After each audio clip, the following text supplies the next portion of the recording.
That's good. Set. All right, good afternoon, everybody. My name is Assistant Chief Adam Roach, A-D-A-M, R-O-C-H-E. Thank you for coming out for this brief update on the tragic fatal fire we had here at 3 Hancock Street in Worcester. At approximately 11:30 last night, the Worcester Fire Department was dispatched to 3 Hancock Street for the report of a reported building fire with people trapped inside. On arrival, firefighters encountered heavy fire on the first floor with occupants still in the building. Several occupants from the second and third floors were able to evacuate. Unfortunately, due to the advanced fire conditions, the 2 residents on the first floor were not able to evacuate safely and perished in the fire. Firefighters made a valiant effort in a complex operation, trying to combine fire suppression and rescue at the same time. This fire ended up going to 2 alarms, with the fire being under control within 15 minutes.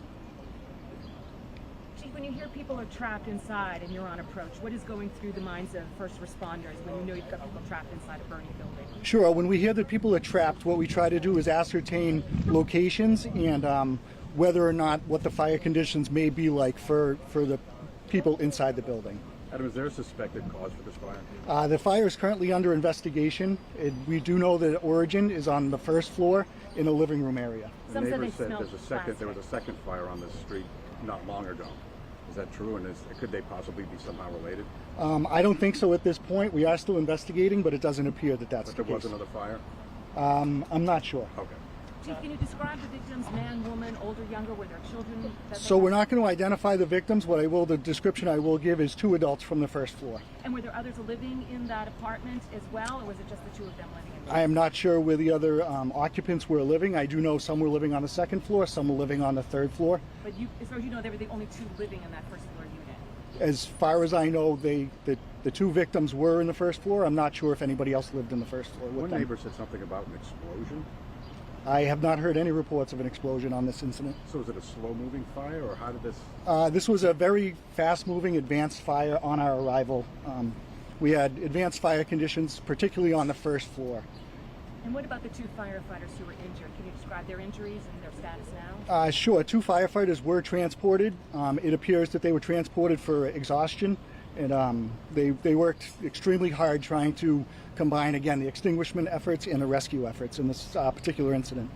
Adam, for this kind of old housing stock we have so much in the city, can you tell us a bit about the challenges and such and risks that are associated with these kinds of older triple-decker housing? Sure. Yeah, we have obviously the city of Worcester has these 3-decker type housing all over the place.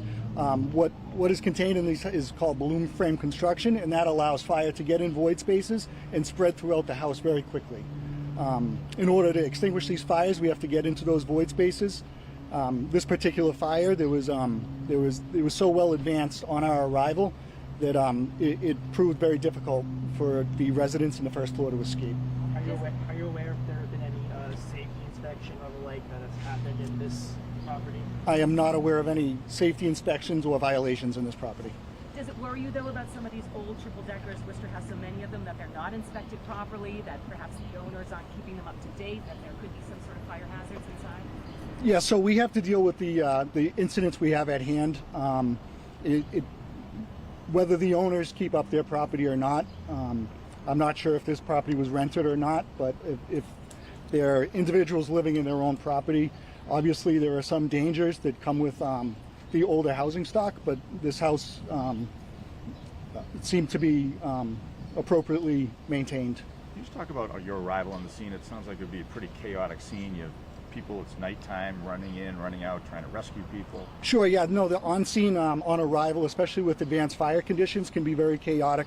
We certainly had, again, the reports of people on the first floor, but also people on the second and third floors that were able to self-evacuate, which always helps us, but we also, we realize that when we do have people self-evacuate, we have to do a full search of the entire building. How difficult is it for the department, everything at Worcester Fire has been through, to have the loss of not just 1 life, but 2 life? Yeah, no, this is tragic for the city of Worcester, and obviously the Worcester Fire Department keeps the family of the lost victims in our hearts and prayers. This is This is a difficult fire for the Worcester Fire Department, but we're a resilient group, and our firefighters did a valiant job, and they really leaned back on their strategies and tactics to try and get a better outcome here. It was just the fire conditions were so advanced on arrival. Were there any weather conditions that contributed to the fast-moving fire? No, it didn't appear to be any weather-related issues. There was not a high amount of wind or anything like that. And So there's been Where were the rain, right? victims So found? Were they trapped in the rear of the apartment, or? I'm not sure the exact location. I do know just on the first floor. And right now, this appears to be, it's not suspicious, or you just can't tell. It's currently under investigation, and the cause is undetermined.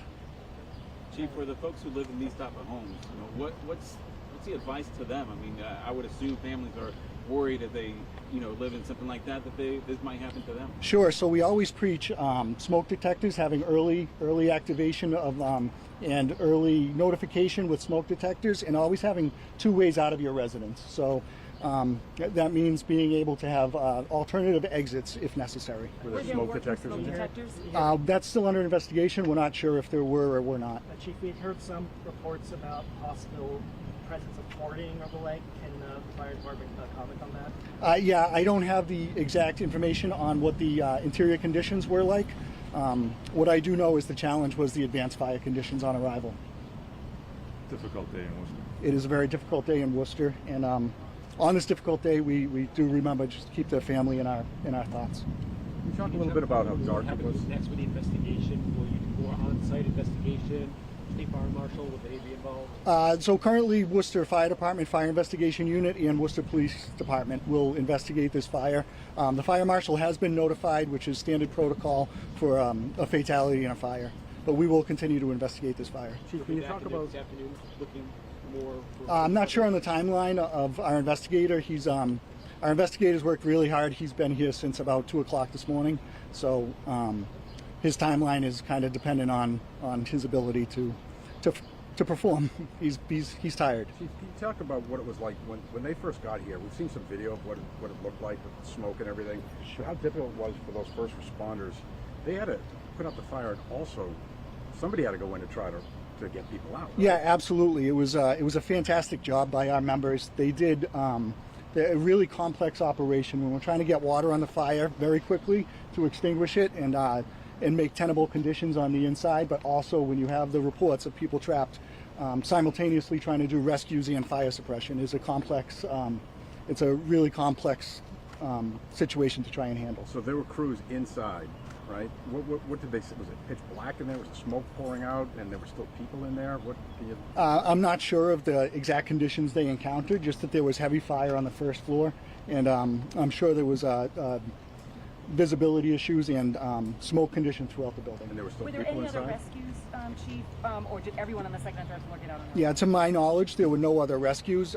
It appears that the rest of the people in the house were able to self-evacuate. And so how many units is it? Apartment?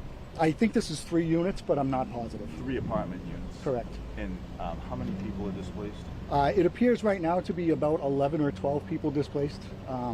It looks like it's about 5 adults, 5 children. All the same family? I'm not sure. You know how old the kids are? I am not sure. And is the building a total loss? How far in did they get? So firefighters they made it throughout the building. We did a full search of every floor of the building. And I would say While this the fire was still active? fire was still active, yes. But again, fire was under control within 15 minutes. And we probably had 30 firefighters throughout the building doing search and suppression efforts. You were able to give us the ages of the 2 victims? Not at this time, just that they're 2 adults. We're pending family notification before we release any more specifics on the 2 victims. Thank you. Thank you Chief. very much. Appreciate it. Absolutely. Appreciate it. Thank You're you. welcome.